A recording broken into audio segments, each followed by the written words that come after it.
Hey everybody, good to be here today. My name is Brent Morse, and we're talking about getting started with options today. Specifically, we're in the third session of the series that we go through in this class, and that is on buying puts. So I want to talk about also called long puts. We're going to be doing long puts today. It's a great strategy in terms of trying to take advantage of downward market moves or downward stock moves. Of course, there's pros and cons, risks and rewards to it, and we'll go through each of those. But you know what? I'm glad that you are here, whether you're watching live or on a recording. Also, let me just point out that I'm joined alongside by a friend and longtime colleague, Mr. Cameron May. And so between Cam and myself, if you're watching live, one of the benefits of watching live is you can ask questions. So Cam and I will do our best to answer your questions in the chat. But we're glad, even if we're watching on recording, great to have you here. You can follow Cam and I on X at Brent Morse CS, at Cameron May CS. Cam put that in the chat as well. And remember, options do carry a high level of risk, not suitable for all investors. And information today is for general informational purposes only. It's not an individual recommendation of any security strategy or chart pattern.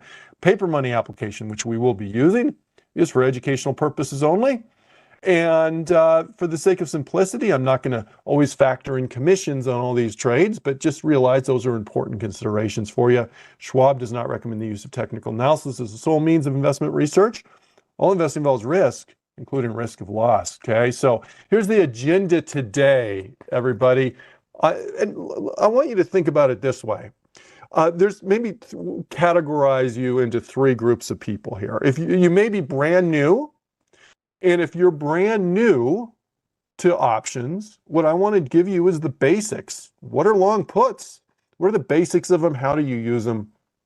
If you know the basics, and maybe you've been around, but you're still a little fuzzy on some certain things, I want to give you some practical elements on trading long puts and some trade considerations, and expand your knowledge a little bit. And if you've been if you're a more experienced options trader and you're joining us, yes, this is a getting started with options class, but just realize hopefully you can get something out of this. And what I'm going to do is try and give you some practical examples, some practical trading examples, and that's all they are examples, not recommendations today. So that's our goal. We're going to we'll start out defining puts, what they are, why we do them, talk about entry signals on those, expiration dates and strike prices, discuss trade management techniques and exit strategies, and place some example trades on there. So let's start off with buying puts. Let's talk about this here.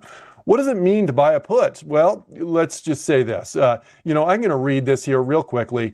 Buying a put gives you the right, but not the obligation, to sell the underlying stock at the strike price at any given time up to expiration date of the put option. But you know what? If you're new, I think this can be confusing for you. Okay? What does it mean it gives you the right to sell the underlying stock at the strike price? Here's what I want you to know. Yes, it does give you the right to sell the stock, but basically what I want you to know is this. If a stock goes down and you have a long put on it, the put will generally go up in value. That's how you make money. Let me repeat that. If a stock goes down that you have a put option on, you will generally make money on that. That the put option will generally go up. Okay, so you can see that is the benefit of puts. You take advantage of downward moves in stocks. That's one of the challenges when you're a stock investor. You may feel handcuffed, so to speak. Oh, if I think the stock's going to go down, go up, great. But what if it goes down? Is there anything I can do? Well, there's ways to take advantage of a downward move in the market, and that's long puts. That's what we're getting at today. So I want you to just remember that, and don't worry so much. As you get a little more advanced, you can worry about some of the details of this stuff. But to start, just know if a stock goes down, puts generally go up. So what's our goal? Our goal is to benefit from a swift downward move in the stock's price. Okay? Generally, the quicker that stock moves down, the better off you are. Time is a factor here. The faster it goes down, the better off you are. These are limited risk. They're not unlimited risk, but you can lose all that you pay for that put, that individual put option. The max loss is the premium paid for the put, and if the put expires worthless, the entire premium would be lost. Okay? So that's the first thing I want you to do. So consider, now let's do this. I'm going to switch over. We'll come back to slides in a minute, but I want to take you to the platform here. Here's the SPX, but let me just pull up a stock. We'll put up Tesla here just as an example. Here we have Tesla stock, and let's look at a put option. Now, what I'm going to do is on these option chains here, trade tab, here's your option chain, puts are on the right. So we're going to be looking at the right side of the page, and I'm just going to go up right here. Let me get rid of this left-hand column here to make it a little bigger for you. I'm going to go right up here and bring up to a tool called the Theo Price tool. Let me reset that. And what the Theo Price tool does is it just tells you what is the expected price for any given put that we look at, or any given option that we look at, given changes in the underlying stock price. Now, I'm saying underlying stock price. You don't have to own the stock to buy a put. You can buy a put if you think the stock is going to go down. So let's look at this. Here's the Theo price, and I'm just going to go with, we'll do a $345. So I'm going to look at this line right here, $345. Right now, the option is about $28. Okay, about $28. That's what the current price is. That Theo price, by the way, is halfway between the bid price and the ask price. Well, let's do this. Let's say the stock goes down. It's a $340 stock. So what would 5% be? 5% would be about $15. I'm going to say the stock goes down about $15. That's not quite 5%, but that's getting in that ballpark. 5 days, $15 drop in the stock price is our example. And I'm going to say it takes about a week to do that. Okay? So let me go, today's the 25th. I'll go to the end of the week, okay? Just make it easy. Now let's look at that price here again.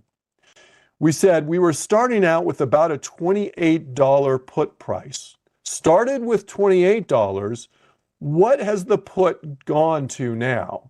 Well, it's gone to approximately $34.50. $34.50. So that's percentage terms. What is that? That's about a 20% gain on that put given this scenario. That is on less than a 5% move down. Puts are leveraged. So you get that kind of exaggerated percentage return on the option when you buy the put option. Okay. Now, that's a good scenario, isn't it? The stock went down. That's what we wanted to do. We said the stock dropped about $15. What if the stock went up about $15? So it's not all good. If the stock goes up about $15, let's just check that out. I'm just going to take that little negative sign off the 15. I'm going to still say it takes about a week to do that. Look what happens. Our $28 put goes down to about $20.50. So that's a leveraged move to the downside as well. So long puts are leveraged, which is great when things are going your way. But if they're not going your way, then that leverage can work against you. Now, one other thing I want to mention here. There is a time element to these contracts. Time decay, sometimes we'll measure that with the option Greek called theta. Time decay works against you. So if the stock goes nowhere, it's not a great situation. Here's what I'm going to do. I'm going to say the stock stays right where it's at. I'm not going to do any change on that stock price. We're going to assume that stock still is at 343.87. But we're going to say that week passes, or the better part of a week at least passes. What happens to our option? Notice it went from 28 down to just about $27. So we lost a little money. It's that old thing, if it's not working for you, it's working against you.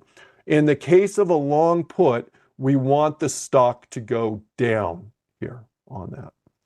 All right. So that's just kind of an example of the kind of measurements, the moves we get here with long puts. Okay, let me go and I'm just going to switch on over back to our slides here. And so given what I said about the stock going down, what kinds of stocks do we want? Well, we want stocks that are going to be bearish. And for most technicians, bearish, it kind of is we're looking for a downward trend to be bearish.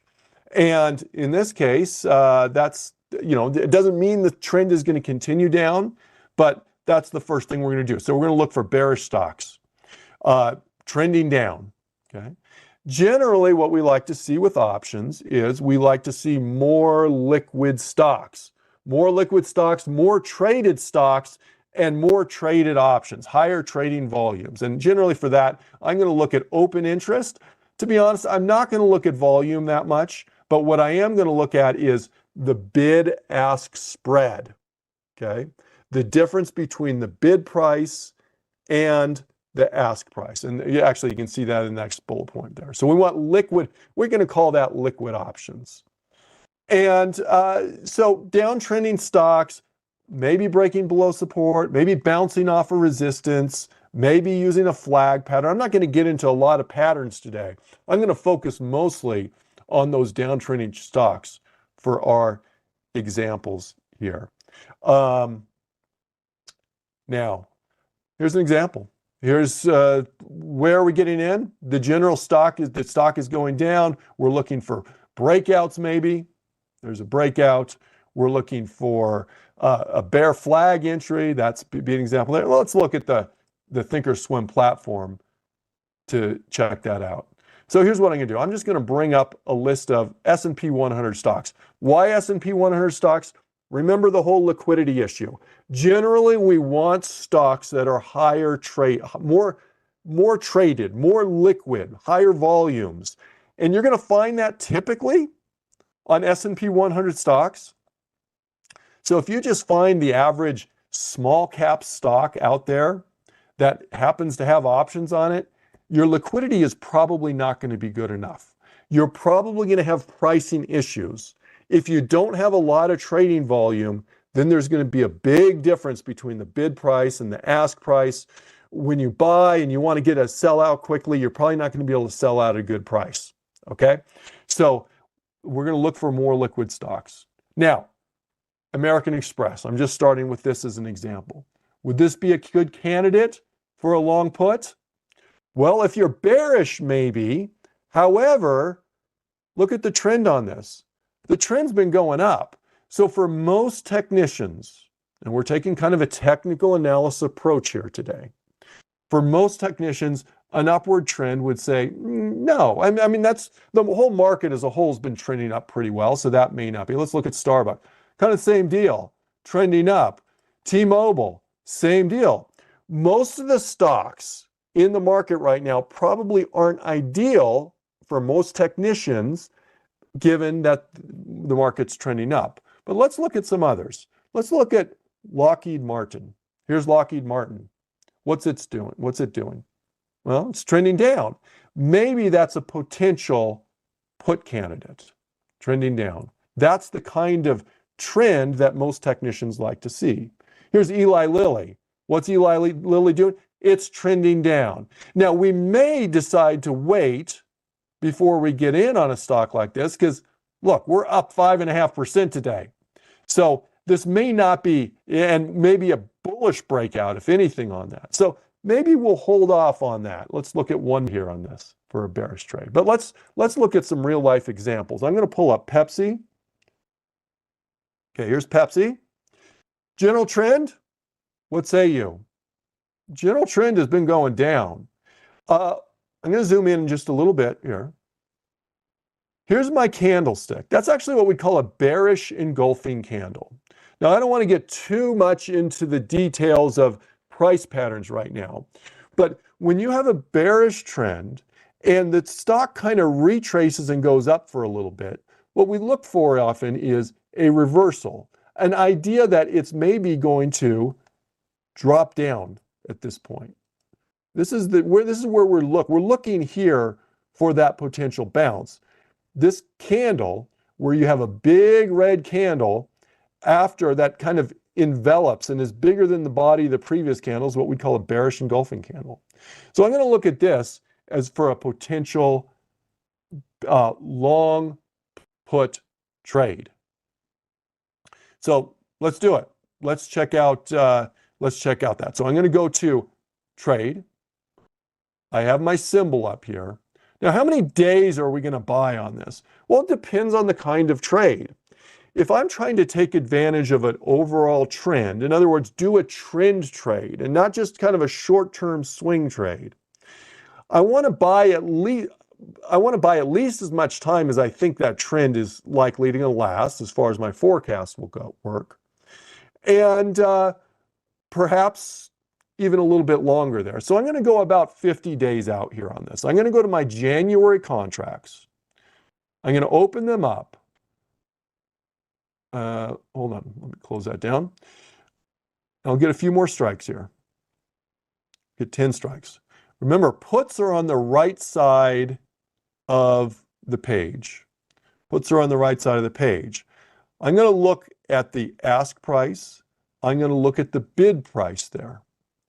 And let's do this. Let me go and, excuse me, I'm going to click here and I'm going to pull up that open interest here. And you can see that open interest. Now, this is what I'm about to say is true not just for puts, it's true for calls. It's not just true for buying puts, it's true for buying call or buying puts. It's true for selling puts or selling calls. What we like to see with liquidity is we would like to see open interest, and in the thousands is a great number there. That's what we like to see. Don't focus as much on the volume. The volume resets each day. And if you're looking in the morning, it's likely you may not have that much volume on any given morning. You can look at the open interest. You can also look at the difference between the bid price and the ask price. There's the bid price, there's the ask price. So about a 10-cent difference here on this. Now, what I would consider it is I want them to be less than, say, within 10%, less than 10% of one another. Well, 10% of a $3.30 option is about 33 cents. So a 10-cent spread is pretty good. Remember, that's not just true for puts or calls. It's true for long options, short options. I like to see that spread nice and tight here. Okay. Now, in the chat, Greg said, what about implied volatility? Now, for those of you who aren't brand new with options, you may be familiar with implied volatility. Generally, if you're buying options, whether it's a long call or a long put, today we're talking about long puts, what we like is implied volatilities that are perhaps lower, but likely to go up. If they're lower implied volatilities, it means you get to buy for cheaper. Who doesn't want to buy for cheaper? If you're buying tomatoes at the store, you want to pay less, right? Same thing with long puts. You want to pay less. Lower implied volatilities mean you'd be paying less. However, what truly benefits is if you pay less, but then it goes up. And if the stock drops down, typically implied volatilities will tend to go up a little bit. So that's one benefit of long puts here. So good question there, Greg there. And you can always see that implied volatility if you want by going to your charts. There's a study called implied volatility. Okay, I have that as a quick link up here. And if you don't know how to do these quick links, I'm going to show you later today in our Getting Started with Exploring Thinkorswim class there. But here's our implied volatility. It's a little bit lower. Hopefully, if that stock drops, Hopefully that implied volatility goes up and that benefits us. But if you're beginning with options, if you're beginning with these trades, don't worry about the implied volatility. What I would suggest is worry about doing some paper trades, because that's how you're going to learn this, is by paper trading. Okay. Now, Sonny asked a good question. Why wouldn't you want a larger spread rather than a tighter spread? Well, let's think about this. Let's just look at this option right here, okay? Why wouldn't I want a larger spread? Let's say instead of 335, it were 360, okay? I'm just making up a value here. That means if we were going to buy, we'd likely be buying near $360 for a contract, okay? And let's say instantly, right after we bought it, we wanted to sell it, we would then be selling it for like $325 or close to that. In other words, even if the stock doesn't move at all, even if nothing happens, we'd be losing that difference between the price we buy it for and the price we sell it for. That's why we like to see a nice tight spread there. That's one way to think of it, okay? So we want to keep these fairly tight to one another. Now, what strike do I buy? For our purposes right now, I'm going to go one strike in the money. The stock's at 162. Well, I'm going to go to the $165 strike. In other words, in the money are actually shaded on this. They're going to be a little bit more expensive. This is showing the ask price of $595. Okay? $595. So there's a multiplier on these. So you're not paying $5.95. There's a 100 multiplier. You can see that multiplier right here, 100. That means you'd be paying $595 on this. So if I just click on the ask price, that's what we got. We can bring that up and do that. But let me do this. I'm also going to put in a stop loss on this. So what I'm going to do is I'm going to right click on the ask price. I'm going to buy custom with a stop. Now it brings up two orders. Let me just shrink down this left side for you. Here's my first order. We're going to buy one contract. Double check your contracts here. That's the symbol, Pepsi. January 17th, 2025, $165 put for just under $600. Okay, that's a limit price. So that's the price that the most I'm willing to pay for that. You can actually try and get a little better price if you want out of that. You can go down to maybe $590 and see if that'll fill. I don't know if that will fill, but let's give it a shot. Let's try that. We'll try that at $590 and see if we fill on that. And this is a day order. This would be valid. This order would be valid to buy between now and the close of the day, which is about 4 hours from the close of the normal trading day, which is about 4 hours from now. Now, I also have this stop order in here. For this stop order, I'm just going to go and I'm going to say, I'm going to put in a stop around just a little over 50% of what this would be. 50% would be about just under $3, like $2.95 would be 50%. So I'm going to go and I'm going to put my stop order just a little bit above that. I'm going to put it in just at $3 here. And I'm going to make that stop good till canceled. I'm going to click on confirm and send. And here we go. Make sure you read this over. This is buying a put option. This is a trade that will take advantage if Pepsi goes down in price. Now, you'll notice when I was telling you earlier about put options, I said, generally, if the stock goes down, the option or the put option will go up in price. We're buying this for about $590. Okay. We don't want that to go down. We want the stock to go down. Don't be confused there. We don't want to see that $590 value go down. We want that value to go up. If we buy it at $590, we want to be able to sell it in the future at $7, $8, $9, something like that. That'd be awesome. But if the stock goes down, generally this will go up. Now, I said generally.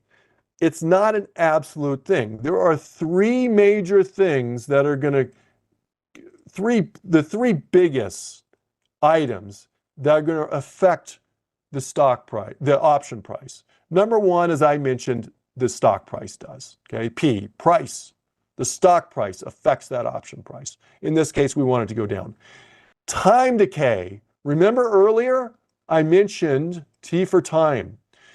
Remember, I mentioned if it's not going your way, it's kind of working against you. That time decay works against you.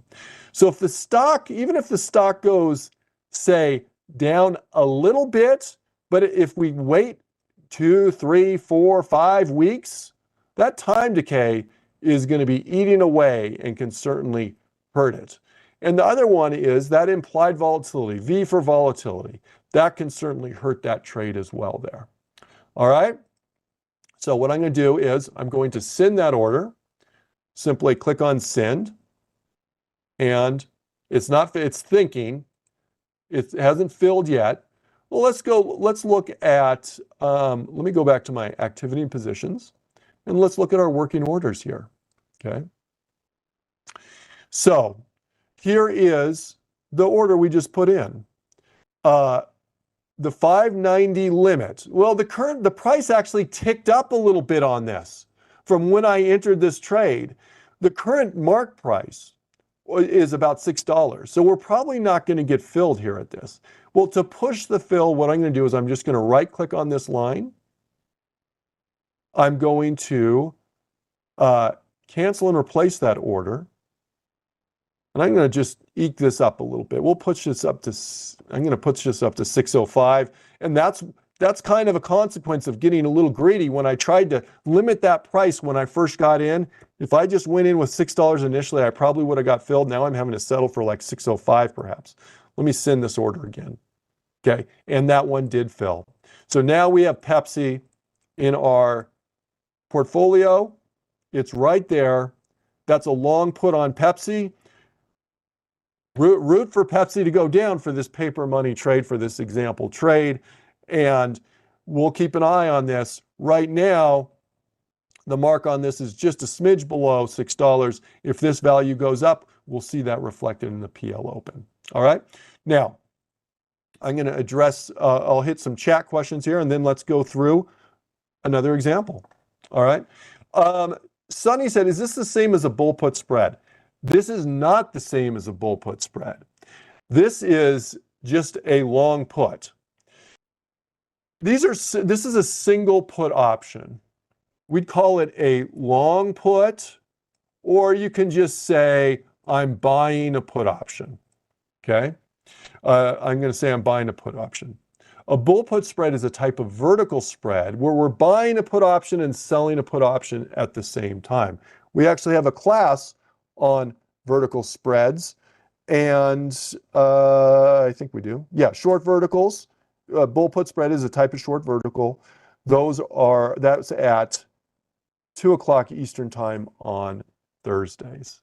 So here we're just doing a single long put or buying a put. Now, if you have any questions, type those questions in on that chat, but let's look at some other potential examples for us here.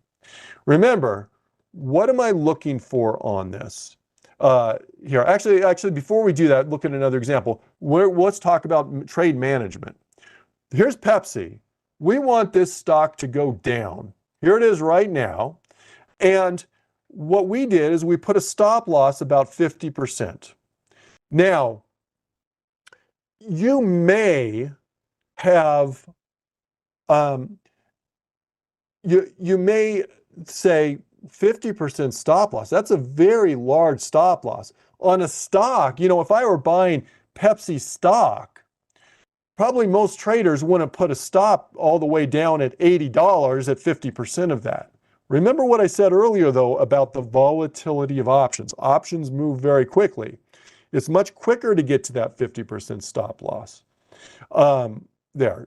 Now, that's the downside of it. The good side is if the stock cooperates, in this case, if the stock goes down like this, it's not that hard to reach higher percentage gains as well.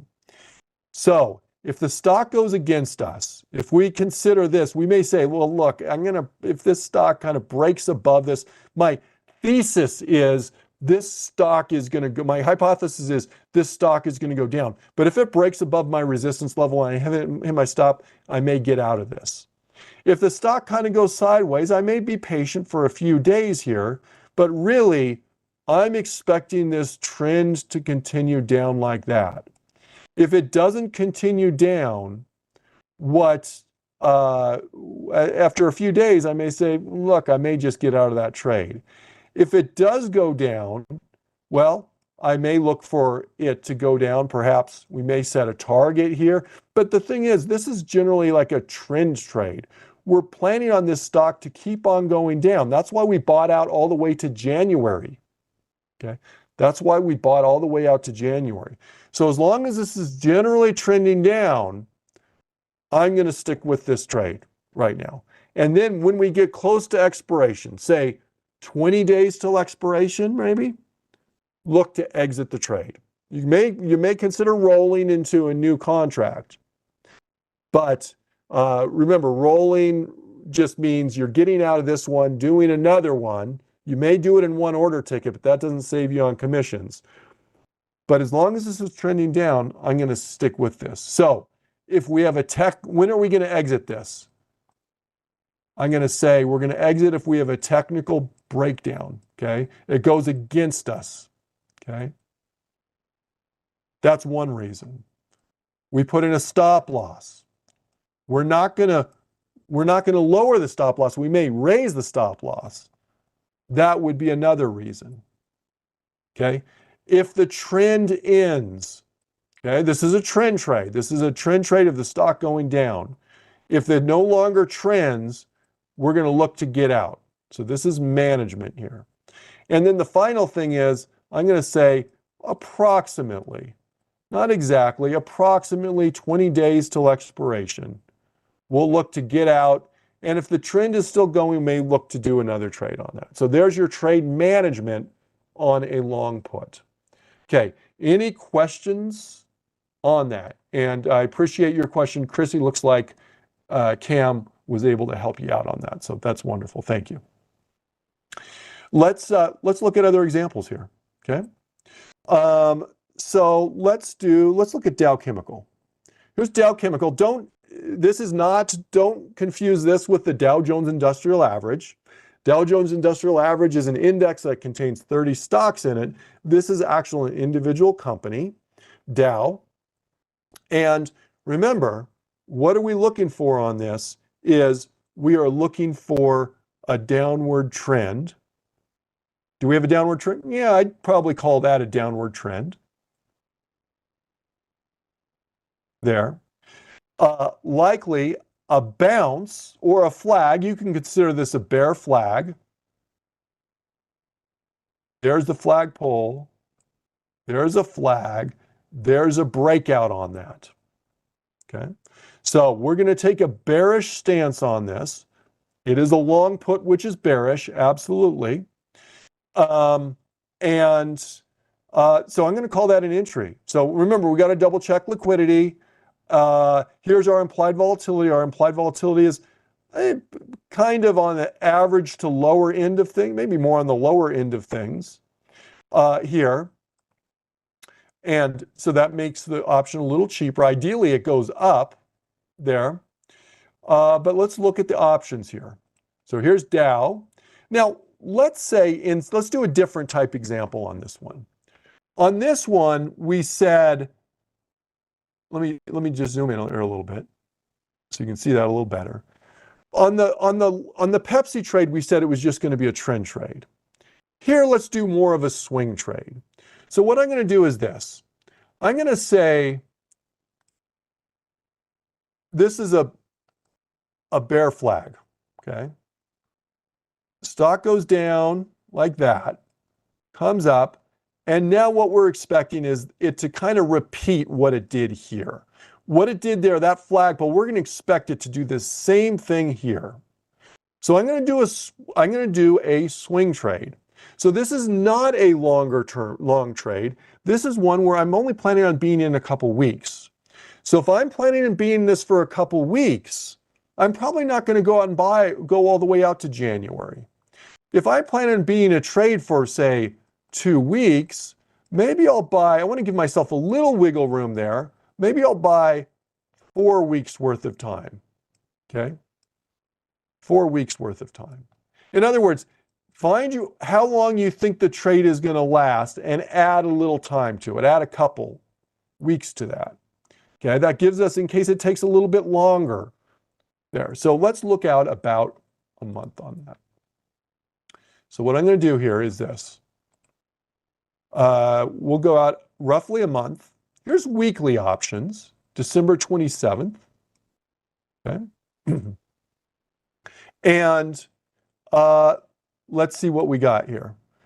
We're looking at puts on the right side of the page. Now let's look at that liquidity. I'm going to go again to the at the money, about $44 here on this. Bid-ask spread is about 12 cents. On a $1.30 option, we're kind of on the cusp of that 10%. I'm going to call it okay.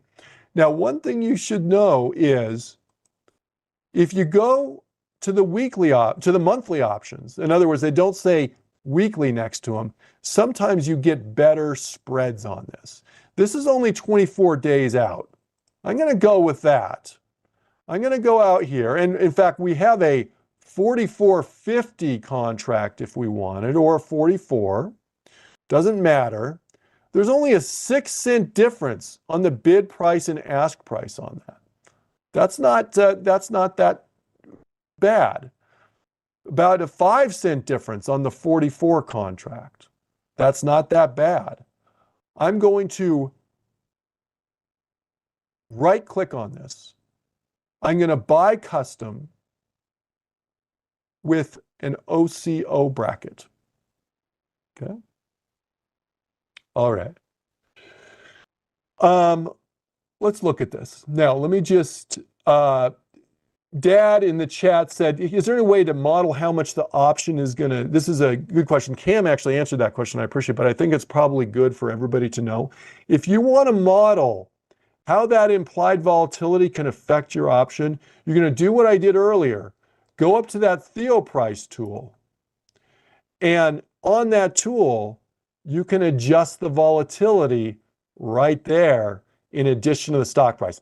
I left that out earlier just to, number one, simplify it. And number two, it's hard to predict what the volatility is going to do. So I leave that out. But there you go. All right. So let's go and let's look at this option. So here's our option. It cost us $118 to get in.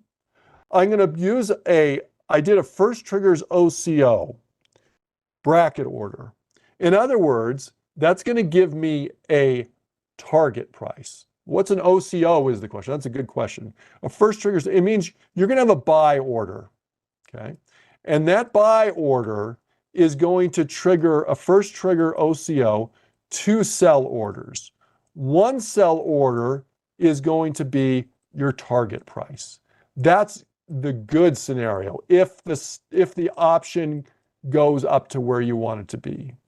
The other sell order is going to be our stop price, a sell stop to get out if it doesn't go where you want, if it's going against you there.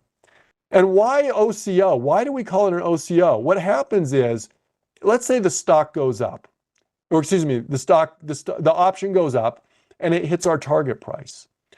At that point, it will cancel out. It will sell the option, but it will cancel out the stop order at that point. Because what I don't want to have happen is to sell my option if it goes up and hits my target, but still have this order to sell an additional contract if the option then goes down in price to that.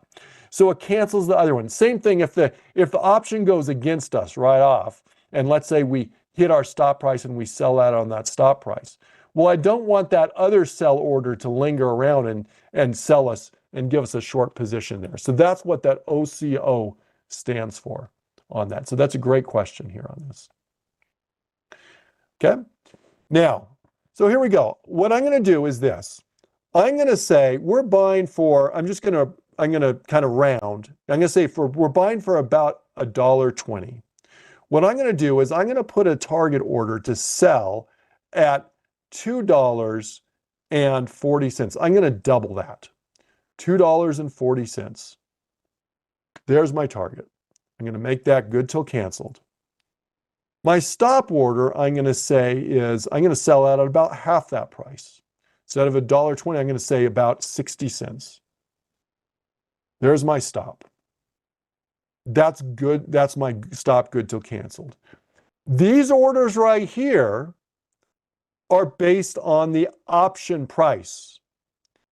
Now, an alternative way of doing this is to actually go in and say, look, if the stock goes down and I let's say the stock hits $40 or something, the underlying stock hits $40, then I want to get out. Or if the underlying stock breaks above, say, 46, or we'll say 40 hits 46.50, that means that trade is going against me. I'm going to get out at that point.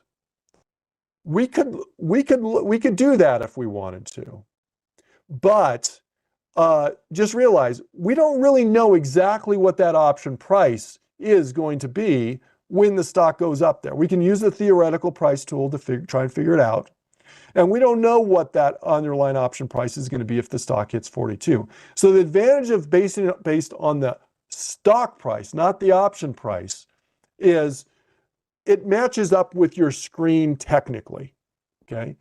The advantage of doing it based on the option price is we probably have a little better idea of what prices we're dealing with. But keep in mind, this stop price, we can say we're going to get out at 60 cents. That's not guaranteed. We don't know exactly what that price is going to be. We can gap through that. Really, our max loss is the initial price of that trade. Okay. So let's see. BLB says, oh, you're answering the question there, Cam. Thank you, Cam. Cam just answered your question. Awesome. Okay.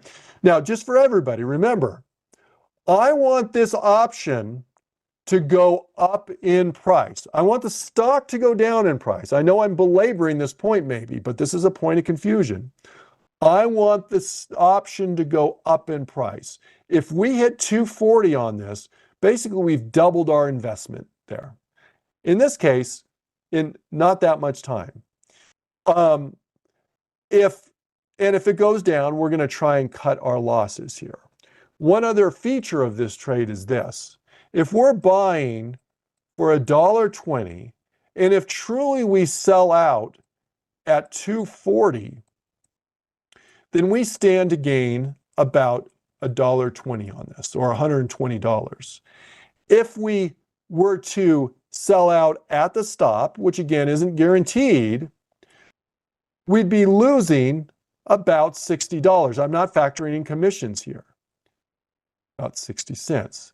That gives me a 2-to-1 reward to risk ratio on that. That is not necessarily necessary. However, a 2-to-1 reward to risk ratio is kind of a benchmark that some traders aspire to. All right. So this is an example of a swing trade. This is a shorter term trade. In this case, I'm putting my stops based on my option prices. In this case, I'm putting in a target price as well. Our Pepsi trade, I didn't even put a target price. I said on the Pepsi trade, as long as the stock continues to trend down, we're probably going to stick with that trade. On this one, what's our management? What's our exit on this? Well, if we hit our target, okay, we're going to get out there. If we hit our target, we're going to get out there. If we hit our stop, we'll get out there. If we have a technical breakdown, even if we haven't hit the stop, although that stop would probably get hit fairly quickly, we'd probably get out. And we'd probably get out. This time, we're not going to get out with 20 days to expiration like we said on the other one, because we actually only have a little bit more than 20 days to start. But with maybe 7 days, about a week or so, less than 10 days, somewhere in that range, we're probably going to look to exit that trade. Okay. In the chat, those of you who can't see the chat, says Sim Architect said, always remember stops aren't guaranteed. Gaps happen. Gaps can happen, absolutely. And from a practical standpoint, on this stock, if the stock were to say jump up to near this, probably about a little bit above 46, I suspect we may surpass our stop there pretty darn quickly there on that. Okay, so let's place that trade here. I'm going to click on confirm and send. This is a sample trade. Remember to read. You can see our max profit. What's that max profit? That max profit may seem unreasonably high. It probably is, because this max profit would actually just be if the stock were to go to zero. Okay, so don't count on the max profit. There's our max loss. That's the initial cost of the trade. I'm going to send that trade, and folks, I'm out of time. I want to thank you all for joining me today. I appreciate you. Next week, Barb, I think, is back next week, and she'll be doing the next one in the series, I believe. But today we talked about long puts. We talked about them from different perspectives, and hope you all have a wonderful rest of the day. Coming up next, we have Trading with Flag Patterns. Stay tuned. Bye-bye, everybody.